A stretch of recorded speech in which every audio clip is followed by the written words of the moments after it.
Ah, nous avons les problèmes. Nous avons les membres du Gorosei, nous avons Oki, le vert. Nous avons, moi celui qui m'intéresse, c'est Vénus. Parce que Vénus, on l'a vu dans les chapitres précédents, il était devant Sanji. Et là, il serre les dents. Là, on voit qu'il a chaud. Là, il se dit, je suis contre quelqu'un de fort. Bah, du coup, dans un premier temps, on nous avait vendu Sanji comme étant une petite merde, hein, limite une punaise de lit à côté de Kizaru. Alors qu'il s'est avéré que, bah, en fait, Sanji, sans Ifrit, a bloqué un rayon de Kizaru normal, avec une facilité, mais déconcertante. Et Kizaru a fait une tête totalement choquée, hein. Clairement le mec s'est chié dessus. Ensuite on nous a dit que, comparé au mec du Gorosei, bah en fait Sanji, il c'était encore une fois une punaise de lit. Alors que là il s'avère que Vénus, bah, il est devant lui, et mine de rien c'est assez... c'est pas facile quoi. Donc moi je pense que il faut arrêter d'essayer de rabaisser les... Déjà je comprends pas le concept, hein, déjà de rabaisser les Mugiwara, rabaisser Sanji, je comprends pas déjà le concept, mais bon c'est pas grave. Mais là on voit bien que ce qu'Oda illustre, c'est que bah Sanji c'est vraiment quelqu'un, c'est un combattant complet de fou, hein. Et en tant que commandant de Luffy, c'est plus un petit. Maintenant même, entre guillemets, les petits de l'équipage, les Vis, ils sont devant Saturne et mine de rien, bon on en parlera après, mais bon, plus pour le côté Sanji Vénus, t'en penses quoi un petit peu Sonny? C'est intéressant.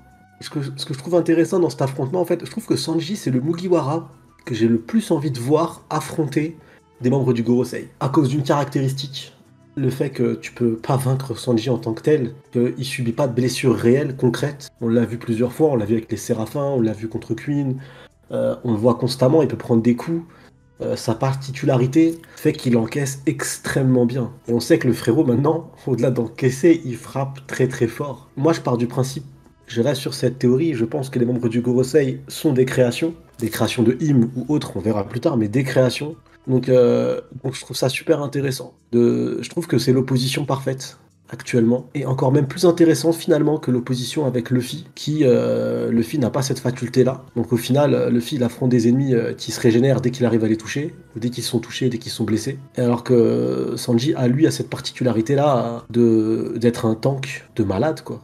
Donc je trouve que le combat est intéressant de fou et que s'il y a un personnage, un Mugiwara qui peut bloquer un membre du Gorosei pendant un certain moment ou qui peut faire vraiment quelque chose, je pense que bizarrement c'est lui. Alors qu'au début j'aurais plus pensé à un Zoro ou Quakes. Là où Zoro va fatiguer avec l'utilisation du haki si ça fonctionne pas, malheureusement.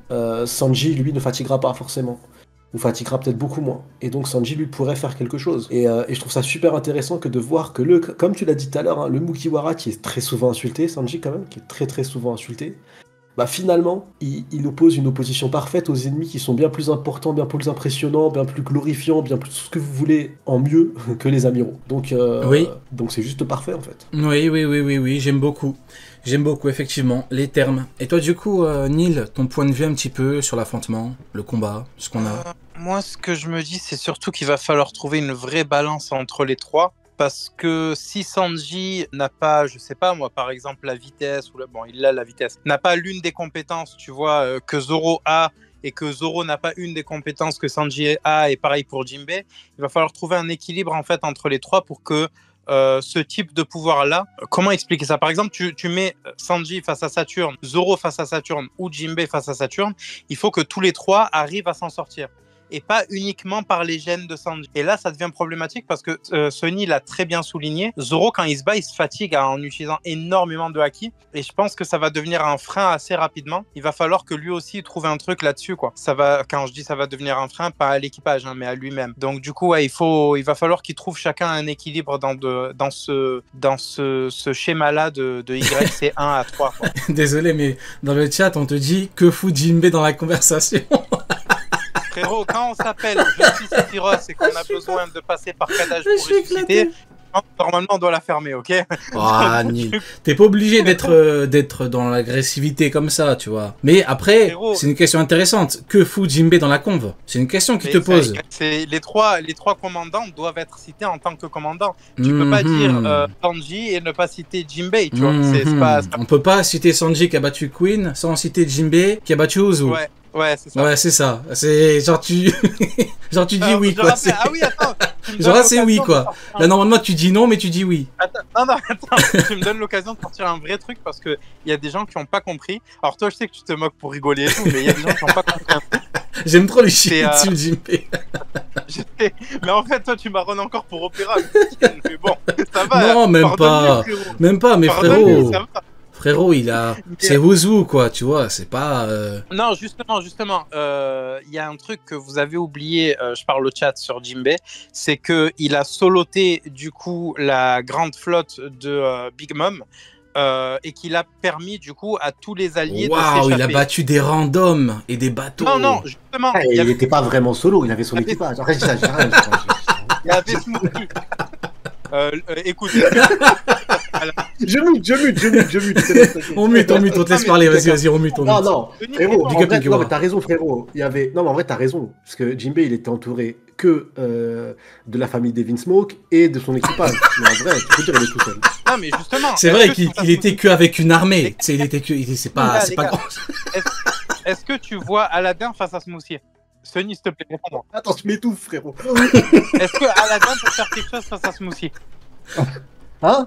Bah, dans l'eau, pourquoi pas, frérot? Non, en vrai, vas-y, réponds sérieusement. Mais Est-ce en que vrai, Aladdin- en vrai, pour de vrai, et je suis très sérieux, je blague pas. Et là, c'est plus dans le côté de Jinbei, ça va aller dans le sens de Jinbei. Je trouve qu'ils ont été grave impressionnants. Le seul moment où ça a été chaud pour eux, c'est quand Big Mom elle est arrivée à son grand sourire aux lèvres. Mais avant, je trouve qu'ils faisaient une bonne prestation. Hein. Et les Il fait de la Vsmoke, danse je rappelle aquatique et tout. Moi, que- j'aime beaucoup tout ce qui est danse Ouais, aquatique sous et tout. l'eau. Eh, franchement, J'aime beaucoup, t'as une moi. armée d'hommes poissons sous l'eau. En plus, ils arrivent à gérer un peu le courant en faisant des vagues et tout. Eh, c'est chaud à combattre. Je suis très sérieux. Ouais, moi Et aussi. hein. je- C'est pas ça, là. Je rappelle pour les Vinsmoke, ils n'ont pas aidé. Les Vinsmoke, ils s'échappaient. Ils étaient juste sur la route. Bon, après, il faut rendre au Vinsmoke ce qui appartient au Vinsmoke. C'est grâce à eux que Pecom c'est toujours en vie. Mais en dehors de ça, et encore, ils n'ont même pas fait exprès, en dehors de ça, ils n'ont pas servi à grand-chose. Hein. Au contraire, on voit bien qu'il y en a deux qui se sont fait capturer, qui se sont fait massacrer. Enfin bref, le royaume ne ressemble plus à ce qu'il était. On le voit dans la dernière mini-aventure qu'on a eue avant celle de Yamato. Donc là, le seul homme Sérieux, fort... Pecom, s'il est en vie? C'est comme s'il s'est Ouais, crevé il les était yeux. mort, mais, frérot. au moment Attends, où attends, ils en étaient vrai, sur le on s'est un petit peu éloigné du sujet. Pourquoi Non, on mais parlait Pecom, c'est en vie, hein. de Jinbei? Ah putain, je savais pas. Ouais. Pourquoi on a parlé de Jinbei Pecom, déjà? c'est crevé par les Vinsmoke. Pour le côté YC. Donc, Ah oui, vas-y, moi, vas-y. Tu peux reprendre. ouais. À partir du moment où on me dit, voilà, d'accord, mais Jack, le tabac sortant, on va te bloquer. Non, Neil.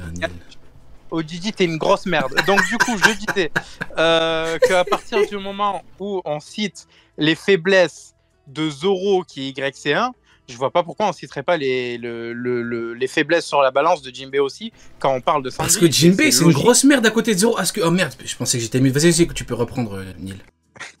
Mais du coup, si on parle des faiblesses du plus fort, faut parler des faiblesses de celui qui est juste derrière Sanji. C'est pas logique. De celui qui de est parler bien de- derrière Sanji, ouais, c'est vrai que c'est important de parler de. Qui est juste derrière Sanji, tu vois. Tu vois, Sanji, il marronne un peu sur son rétroviseur, là. Non, Il je le rigole, voit je rigole. dans Mario Kart. Non, je rigole, Dans c'est Mario grave. Kart, Il a écrit. mais, écoutez, les gars, dans Mario Kart, Jinbei, il est sur le point de doubler Sanji, mais Sanji marronne à chaque Oui. fois, il envoie une carapace rouge. Ah ouais, Donc, il y a un moment, ah ouais, carrément.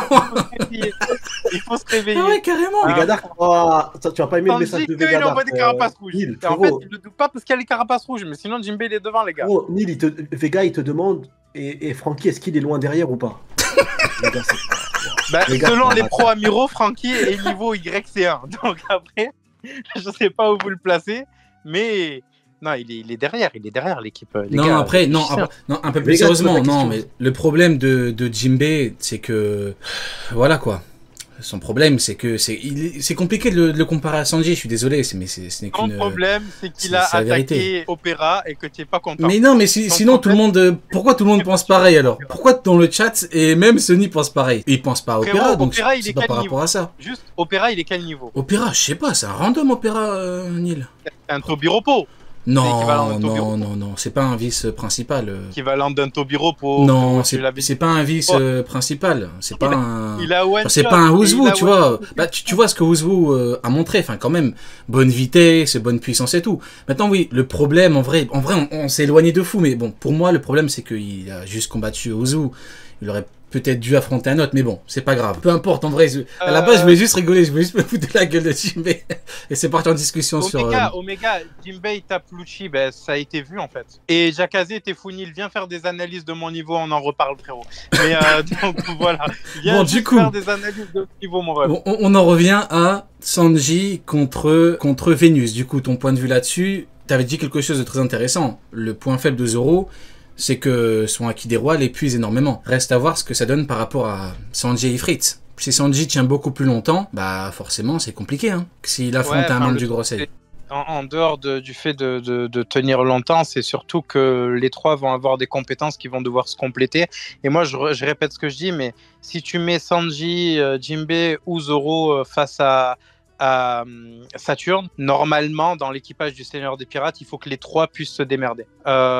Et se démerder sur le long terme. Parce que là, si tu mets Zoro face à Saturne avec le pouvoir de régénération, Zoro va vite arriver à sa limite en utilisant le maximum de haki dans ses sabres. Donc ça va vite le fatiguer. Là, comme dit Sonny, du coup, l'avantage de Sanji, c'est qu'il ne se fatigue pas. Donc voilà, il faut que les autres trouvent aussi leur équilibre là-dedans, quoi. Ok, ça marche.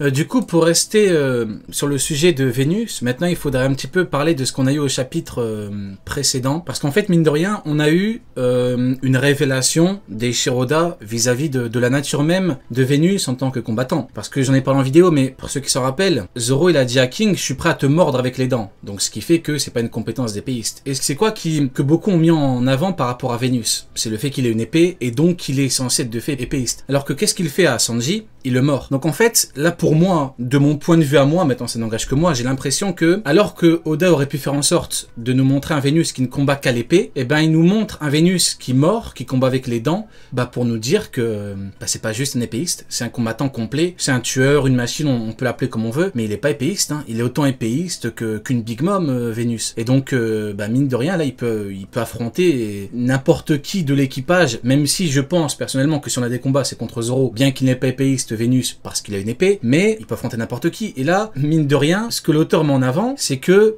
bah ce mec-là n'est pas de fait plus faible que Mihawk. Je suis désolé, et vous inquiétez pas, je vais pas en parler 50 ans. Ce que beaucoup ont mis en avant, c'est le fait que Mihawk, de par son titre, était au-dessus d'un membre du Gorosei, et donc de fait, au-dessus de tous. Parce qu'on connaît un petit peu le raisonnement. Le plus fort, ou alors ils ont tous le même niveau, et donc Mihawk est censé être au-dessus. Ce n'est pas le cas. Donc là, reste à voir le niveau exact des membres du Gorosei, mais mine de rien, le mec c'est un combattant complet, magnifique épée qui est probablement une des 12 épées. Le mec c'est un combattant complet, il peut attaquer avec les dents. D'ailleurs, on a même Sanji qui, mine de rien, est assez surpris du style de combat, parce qu'il tient Vegapunk, qui le tape, et là, bah, il le mord direct. Donc il est surpris, Sanji, il s'attendait pas à un coup de mâchoire. Et donc moi, je trouve ça intéressant de nous mettre un combattant qui est complet. Je sais pas ce que t'en penses, Sonny, mais de mon point de vue, c'est assez intéressant d'avoir un combattant comme ça, quoi. C'est très intéressant parce qu'en fait, encore une fois, ça le sort. Et je sais qu'il y a beaucoup ce débat, mais il a une épée, c'est forcément un épéiste, vous êtes bête. Non, on s'en fout. Quand on dit épéiste, entre guillemets, Mihawk, à mes yeux, je vais jamais le voir mettre un coup de yep taille 48 ou je vais jamais le voir mordre quelqu'un. Je vais le voir combattre